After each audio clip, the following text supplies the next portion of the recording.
السلام علیکم ورحمۃ اللہ وبرکاتہ۔ اللہم صلی علی سیدنا مولانا محمد معدن الجود والکرم والہ وبارک وسلم۔ اس سے پہلے میں نے درود التفریجیہ کے بارے میں عرض کی تھی۔ آج کچھ دوست احباب نے فرمایا کہ اس کا بھی ذکر کروں، جسے صلاۃ التنجینہ بھی کہتے ہیں، صلاۃ المنجیہ تو بھی کہتے ہیں۔ یہ بھی ایک اتنا پیارا درود شریف ہے کہ جس کا پہلے درود بھیجتے ہیں اور اس کا وسیلہ پکڑتے ہیں، اور قرآن پاک میں ہے کہ میری بارگاہ میں وسیلہ ڈھونڈو۔ اب اس کی مختلف مفسرین نے مختلف کی تشریحات کی ہیں، ہر ایک اپنا اپنا اس میں ہے۔ تو جہاں تک میری عقل ہے، جو تھوڑا بہت علم جو اللہ سبحانہ تعالیٰ کی نظر کرم سے مجھے ملا ہے، میں نے حضرت آدم علیہ السلام سے لے کے اب تک جتنا بھی غور کیا ہے ساری بات پر، اور خصوصاً دروشی پڑھتے ہوئے جو پتہ لگتا ہے، کتابیں بہت سی پڑھی، تو ایک ہی نتیجہ نکلا کہ اللہ سبحانہ تعالیٰ بغیر وسیلے کی کوئی چیز عطا نہیں کرتے۔ اپنی آپ پیدائش دیکھ لیں، ہر چیز میں ایک وسیلہ بن جاتا ہے، کوئی ذریعہ جسے کہتے ہیں وہ آتا ہے، پھر عطا ہوتی ہے۔ اس کے بغیر بعض چیزیں ناممکن ہو جاتی ہیں۔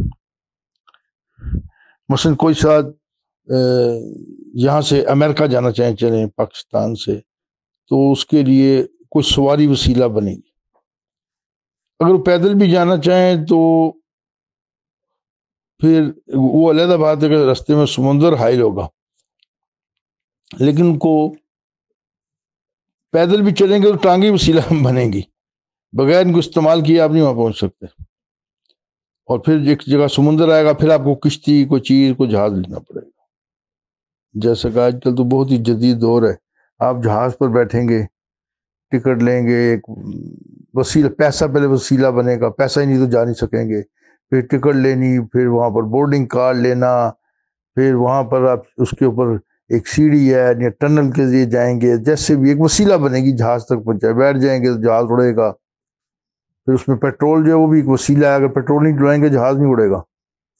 پھر پائلٹ وسیلہ بنتا ہے، اگر وہ نہ اڑائے جو ایکسپرٹ ہے تو ہر آدمی نہیں اس کو اڑا سکے گا۔ جیسے پانی جو ہمیں ملتا ہے گھروں میں، وہ بھی ایک وسیلے کے ذریعے۔ بڑی سادہ سی مثالیں میں نے بیان کر دی ہیں، اب آپ اس کو ہر چیز پر لاگو کرتے رہیں۔ اگر آپ علم حاصل کرنا چاہتے ہیں تو کوئی استاد آپ کا وسیلہ بنے گا، اسی طرح ہی آپ دیکھتے جائیں کہ بھئی ہر چیز میں وسیلہ ہے۔ تو یہ دروشی بھی ہم وسیلہ اس کا لیتے ہیں اس میں۔ اب میں دروشی پڑھتا ہوں۔ اللہم صلی علی سیدنا مولانا محمد وعلی سیدنا و مولانا محمد صلاۃً تنجینا بہا من جمیل الاحوال والآفات وتقضی لنا بہا جمیع الحاجات وتطہرنا بہا من جمیع السیئات وترفعنا بہا عندک اعلی الدرجات وتبلغنا بها أقصى الغايات من جميل خیرات فی الحیات وبعد الممات یا ارحم الراحمین۔ تو اس میں دیکھیں پہلے درود بھیجا ہم نے اپنے آقا مولا صلی اللہ علیہ وسلم پر، اور ریکویسٹ اللہ سے کر دیں، جیسے آپ سے فرمایا درود پڑھتے ہوئے اللہ تعالیٰ نے ہمیں حکم فرمایا، لیکن آپ نے فرمایا کہ اس طرح درود شریف پڑھو گے، اے اللہ تو اللہ سے بہتر درود شریف کو بھیج ہی نہیں سکتا، وہ اس کا راز وہی جانتا ہے درود شریف کا۔ تو پھر اس کے بعد عرض کرتے ہیں یا اللہ ایسا درود کہ اس کے وسیلے سے نمبر 1 تمہیں تمام خطرات سے بچا لے، آفات سے بچاؤ۔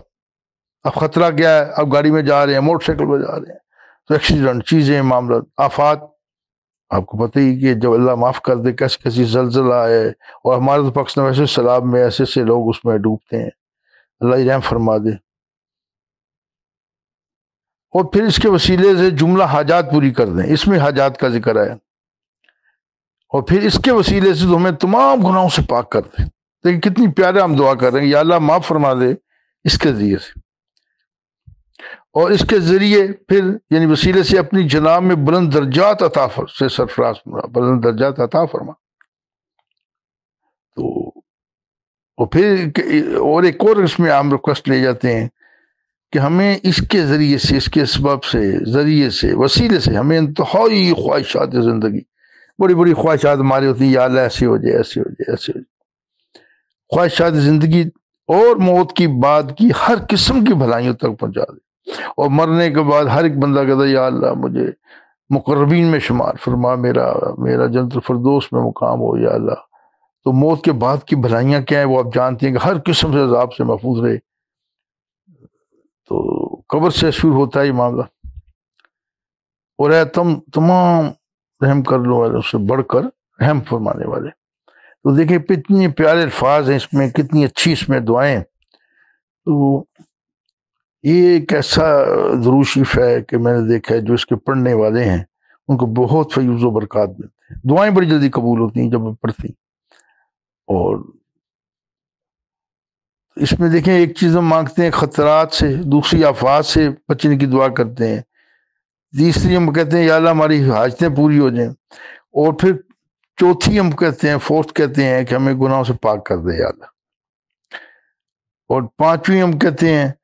کہ اس کے ذریعے سے اپنی جناب میں بلند درجات سے سرفراز فرما، کیونکہ درود شریف رد نہیں ہوتا تو یہ وسیلہ ہی بہت بڑا ہے۔ اور چھٹا ہم کہتے ہیں کہ یا اللہ اس کے ذریعے، اس کے وسیلے سے میں جو ہماری خواہشات ہیں اس دنیا میں، اس زندگی میں جو مختصر ہے، کسی کو پتہ نہیں کتنی دیر زندہ رہنے اس میں، اور اس کے ساتھ ہی ہے کہ موت کے بعد کی ہر قسم کی بھلائی عطا فرما۔ گویا ایک اور چیز مانگ لی ہم نے، تو یہ 7 چیزیں ہوں گی۔ تو اللہ، اور پھر یا ارحم الراحمین، سب سے بڑھ کر رحم کرنے والی ذات پاک، اس کے الفاظ بڑے پیارے ہیں، کسی نیک مقصد کے لیے آپ پڑھیں تو کتابوں میں لکھا ہوا ہے کہ بھئی اگر 500 بار پڑھیں تو اس کی میں بڑی فضیلت آپ کو عطا ہوتی ہے اور بڑا کرم ہو جاتا ہے۔ مشہور واقعہ جو لکھا جاتا ہے جس کو نظر کرم میں نے بھی کوٹ کیا ہے، بیسیکلی افضل الصلوات علی سید السادات صلی اللہ علیہ وسلم کی کتاب ہے، بہت زبردست میں درود شریف سیکھیں۔ تو وہ بحری جہاز کا جو واقعہ اس میں ہے کہ حضرت شیخ صالح موسیٰ دری رحمۃ اللہ علیہ صاحب جو جہاز ڈوبنے لگا تو پھر آپ صلی اللہ علیہ وسلم نے ان کو درود شریف یہ بتایا کہ یوں پڑھو، وسیلہ۔ تو دیکھیں یہ وسیلہ آپ جب فرما رہے ہیں تو اس میں کتنی پاور ہو، کسی عام بندے نے تو بتایا نہیں، آپ نے بتایا اور جہاز ڈوب رہا ہے۔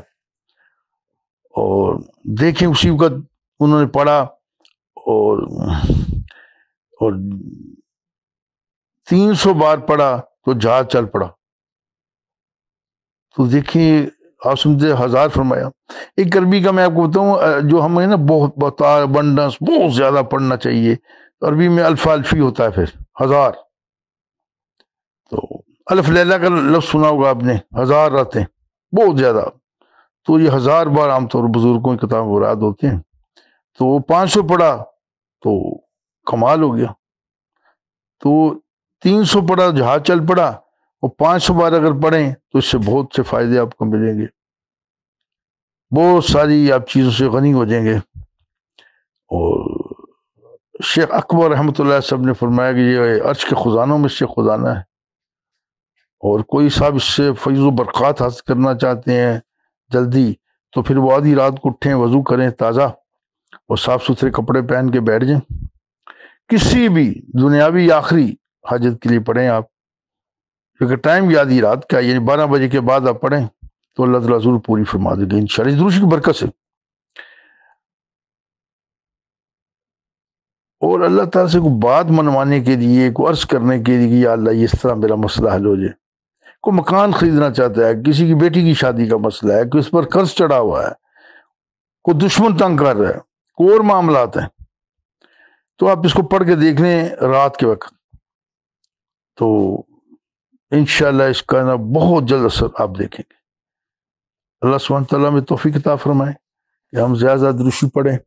اور یہ بہت ہی پیارا درود شریف، دیکھیں اس میں کتنی چیزیں، 7 چیزیں تقریباً اللہ سبحانہ تعالیٰ سے عرض کی ہے، تو توفیق من جانب اللہ ہے۔ تو جب تک اس دنیا میں ہے تو مسائل چیزیں ساتھ ساتھ چلتی ہیں، ہر بندے کے ساتھ ہے کچھ۔ میں ایک ایسے صاحب کو بھی جانتا ہوں، ایک نہیں بولے بہت سو کو جانتا ہوں جو بہت بزنس مین ہے، بہت بڑے، تو وہ نماز پڑھتے ہوئے نا کاپی ساتھ رکھتے تھے، ایک وائٹ پین، وہ نماز پڑھتے تو نماز میں خیالات آنے تو ہر 2 رکعت پڑھی 4 رکعت، پھر وہ لکھتے جاتے تھے وہ فلاں کام یہ کام۔ یعنی دنیا میں پنجابی جی کہتے ہیں انے کھبے ہوئے سی، ان گرفت ڈوبے ہوئے، کہ ان کو اتنا بزنس پھیلا ہوا تھا کہ وہ ان کو بے سکونی سی تاری تھی اس میں۔ تو دیکھیں یہ درود شریف ایسی چیز ہے جو کرم ہی کرم عطا ہے، کہ میں نے اس لیے بیان کیا کہ اتنے مصروف ہو جاتے ہیں بعض معاملوں میں، ٹائم ہی نہیں ملتا، اور موت اپنے وقت پر آ کے رہتی ہے۔ روز ہم سنتے ہیں کوئی نہ کوئی ہمارے عزیز و قارب میں کوئی نہ کوئی رحلت فرما رہا ہے، کوئی جوان ہے، کوئی ایسے مطلب بوڑھا ہے، کوئی چھوٹی عمر، کوئی بچے ہیں، روز ہی خبر سنتے ہیں۔ کل بھی کوئی میرے ملنے والے رشتے دار آئے، انہوں نے بھی مجھے بتایا کہ فلاں بندہ فوت ہو گیا ہے، لڑکی تھی، اس کو ایسے یکدم کینسر ڈائگنوز ہوا، تو عمر اس کی کچھ بھی نہیں تھی، 21 سال تھی۔ تو جب ایسی زندگی ہو تو پھر اس میں ہم چاہتے ہیں کہ دنیا میں اچھی زندگی گزرے، تو یہ درود شریف بہت زبردست ان لوگوں کے لیے ہے کہ جو اس دنیاوی فیوز و برکات حاصل کرنے اور اللہ کی بارگاہ میں درجات حاصل کرنا چاہتے ہیں۔ اور درود شریف کی سب سے بڑی بات ہے کہ یہ رد نہیں ہوتا، یہ ہمیشہ پڑھتے وقت یاد رکھیں، جو وسیلہ پکڑتے ہیں نا ہم اس میں، جیسے درود التفریجیہ جسے ناریہ کہا جاتا ہے، اس میں بھی ہے، اس میں بھی آپ 7 چیزیں اللہ تعالیٰ سے مانگتے ہیں، وہ یہ دعا ہے، دعا کے رنگ میں پہلے درود شریف اور دعا ہے، اور آخر پر ایک میں تو اس کو اپنی زبان میں نعرہ کہتا ہوں، یا ارحم الراحمین، سب سے بڑھ کر رحم کرنے۔ اللہ سبحانہ تعالیٰ میں توفیق عطا فرمائے کہ ہم لوگ زیادہ سے زیادہ یہ درود شریف پڑھیں اور اپنی پریشانیاں دور ہوں ہماری، اور اللہ کرم کریں، فضل کریں، اور ہمیشہ یاد رکھیے گا وہاں کمی کوئی نہیں، وہاں کن فیکون کا آرڈر ہے، اس کے لیے وسائل نہیں چاہیے، صرف نظر کرم چاہیے، اور میں ہر چیز میں نظر کرم دیکھتا ہوں۔ جو بھی اس درود شریف کو پڑھے گا انشاءاللہ اللہ سبحانہ تعالیٰ اس پر کرم فرمائیں گے، اور یہ 7 چیزیں کتنی پیاری پیاری چیزیں ہیں، اور ہم سب محتاج ہیں، اور اللہ تعالیٰ کی ذات ہی پاک جو وہ غنی ہے جی، ہم سب فقیر ہیں اس کی بارگاہ میں، وہی مالک و خالق اصل ہمارا، یہ سوچنا چاہیے، اور موت کو بھی یاد رکھنا چاہیے کہ ہم کسی وقت بھی بلاوا آ سکتا ہے۔ تو اللہ سبحانہ تعالیٰ اس درود شریف کی برکت سے ہم سب کی پریشانیاں دنیاوی اور آخرت میں جو ہماری خواہشات ہیں اللہ پوری فرمائے، آمین ثم آمین، بحرمت حضور نبی کریم رحمت اللہ علیہ وسلم، شاہ ابرار صلی اللہ علیہ وسلم۔